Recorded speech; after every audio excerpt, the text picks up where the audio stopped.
Hello, everybody. Welcome to the Public Nuisance Podcast. Here live tonight with Headcut. They headline this evening. Guys tore it up, huge crowd. Thank you guys for being here. Thanks for having us. Yeah, absolutely, absolutely. By the way, I love the checkerboard shirt. Thank you. I did that on purpose.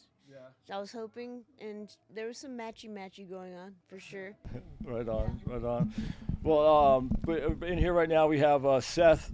Seth plays the guitar. Then we have Oscar on the bass, and then we have the lead singer right here, this beautiful Sasha. So you guys you're based out of Ventura, correct? Yeah, we all live in Ventura. Seth grew up in Camarillo. Oscar, mostly Ventura. Yeah. Yes. Ventura as well, yeah. Ventura as well. And John, he's Wainimi, actually. He grew up mostly in Wainimi. But now he's a Ventura fool. How long you guys been together? A couple years. Basically, like... Middle of COVID? 2021.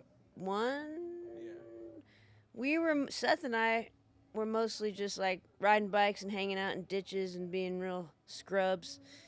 And John was like, would you guys ever want to jam with Oscar and I? And we were like, I basically answered, duh. Because we go way back. We're longtime friends. And Yeah, it seems like COVID brought together, a lot of the new music we're hearing because, a lot of people had downtime and so nothing to do but jam. But yeah, that's good that, at least something good coming out of that. It kind of revived the scene in a lot of ways. A lot of younger people too, making bands. A lot of time to discover new things. Yeah, my son, he started his band back in D.C. A bunch of guys that he went to high school with, dang. and Cool. they tear it up. But yeah, so where can people find you guys online? Well, I reluctantly am a Spotify guy now. I'm all about the Spotify. These guys perked their heads up on that one. But yeah, so we're on Spotify, we're on Apple. But we're on Bandcamp. That's if you want to really support the band, you go to bandcamp.com and you find headcut.bandcamp, But we got a couple of YouTube videos. we're not too hard to find. We're out there. Yeah, you guys had a big following tonight. A lot of people came out.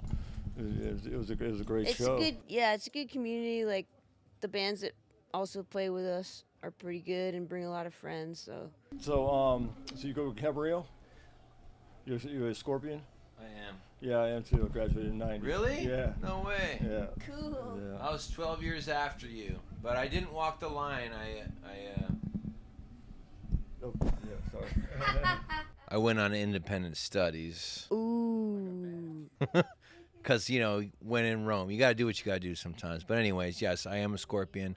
I claim that, even though it wasn't officially official. But I have no ties in Camarillo anymore. I've been out in Ventura for decades.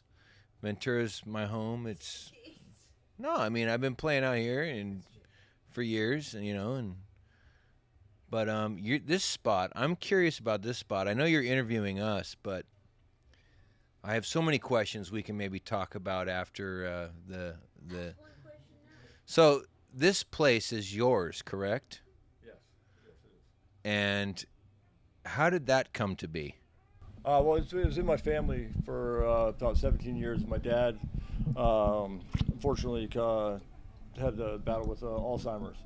I was back in Maryland, and I'd been there for 30 years. And my mom asked me to come out and just sort of, check it out because things were going downhill. And so, after I took it over, I was running from Maryland, and then, when COVID hit, I stayed open, fought all the COVID BS and started, the Brave Coalition and Biz Coalition fought against it. And that's where the music started, right? Because it was trying to get back to the people what they wanted, and we started playing live music out on the patio, and a bunch of people came here. We didn't require masks, none of that, and so that's kind of where the music started, Hell And yeah. then so we're a breakfast and lunch place, and we didn't have anything going on at night, and it's high rent here, so we started doing night shows, and that's how we're going to here.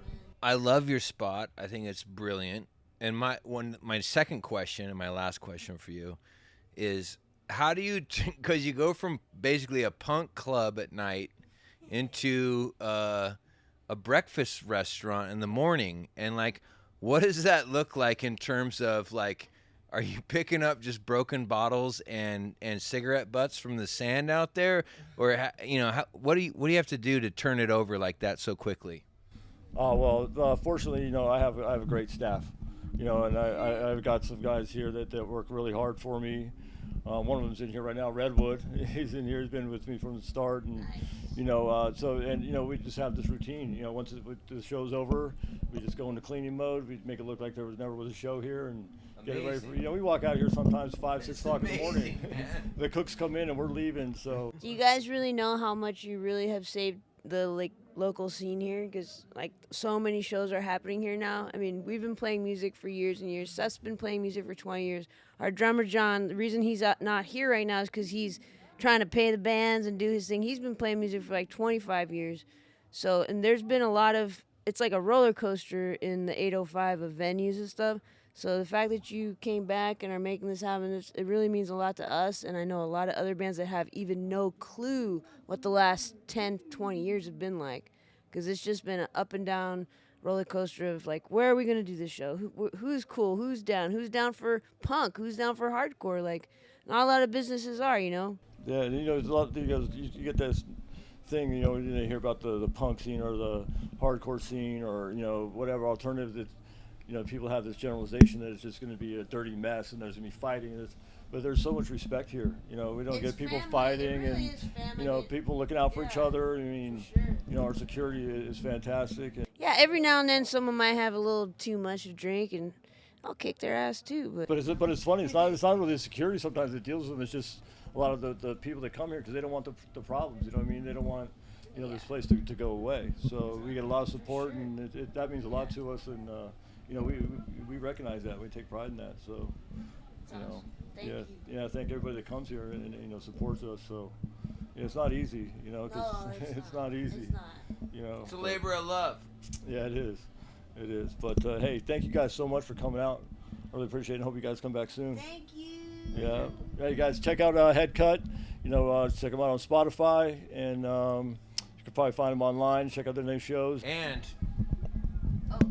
I'm celebrating my 40th birthday here on November 4th. Sweet Reaper, Milk Bath, Soft Drugs, Spirit of the Staircase. I play drums in the band. It's going to be a sick one.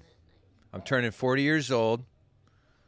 Some of you guys are older than that. A lot of you guys are younger than that, but it's a good age to celebrate. So, yeah, we'll be here November 4th. Sweet Reaper. All right, we'll play happy birthday for you. Thank you.